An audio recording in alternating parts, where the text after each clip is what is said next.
बिजनौर में आज सीएम योगी ने कांग्रेस पार्टी पर जमकर निशाना साधा है। योगी ने कहा कि संकट का नाम कांग्रेस है। उन्होंने कहा कि सामान्य लोगों के लिए राम राम और अपराधी माफियाओं के लिए राम नाम सत्य है। सीएम योगी ने कहा कि पहले दुनिया में देश का सम्मान नहीं था, पर अब पीएम ने देश को सशक्त बनाने का काम किया है। उन्होंने कहा कि आज देश की सीमाएं भी सुरक्षित हैं। मुख्यमंत्री योगी आदित्यनाथ ने यह भी कहा कि फ्री राशन योजना अगले 5 वर्षों तक जारी रहेगी। सीएम ने कहा कि इस समस्या को रखते नहीं, समाधान करते हैं।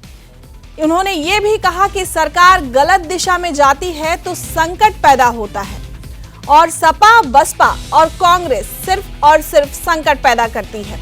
आज अष्टमी है और कल रामनवमी है। बड़ी संख्या में लोग जा रहे हैं। सीएम ने विरोधी दलों पर निशाना साधते हुए कहा कि ये लोग दलदल में डूबे हुए हैं, जिन्हें अच्छाई से नफरत है।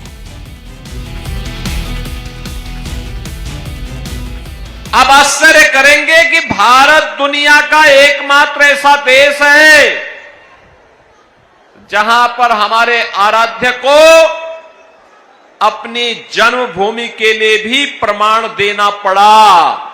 और बहनों और भाइयों, ये संकट हम सबके सामने किसी ने पैदा किया, तो इस संकट का नाम है, इस समस्या का नाम ही है कांग्रेस और समाजवादी पार्टी।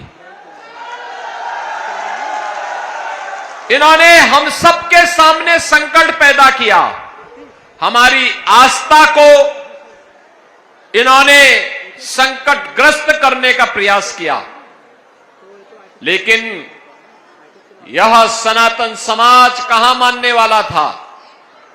वह प्रभु राम के जन्मभूमि पर भव्य मंदिर निर्माण के लिए कृत संकल्पित था और उसे सफलता प्राप्त हुई प्रधानमंत्री मोदी जी के कारण। इसलिए मोदी जी के प्रति हर व्यक्ति कृतज्ञता का भाव रखता है। बहनों और भाइयों, यही नहीं, आजादी के बाद इस देश के संविधान को देने वाले बाबा साहब भीमराव अंबेडकर जी के भी प्रति सम्मान का भाव इन दलों में नहीं था।